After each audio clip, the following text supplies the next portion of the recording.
শাশুড়ি মা, আপনার জামাই চলে এসেছে।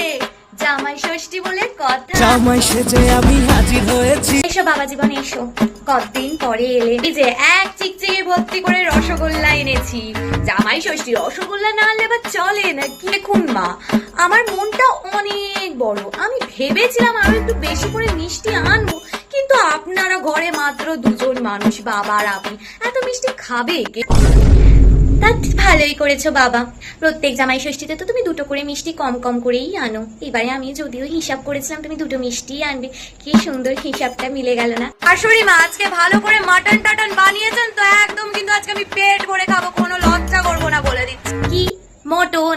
না না, এসব মটন টটন করিনি। আমাদের একটা মাত্র জামাই, তুমি কি অত মটন টটন খেতে পারবে নাকি? তোমার স্বাস্থ্যের কথা ভেবে এক পিস মাছ করেছি। নাও নাও খেতে বসো দেখি, বেলা অনেক হয়েছে।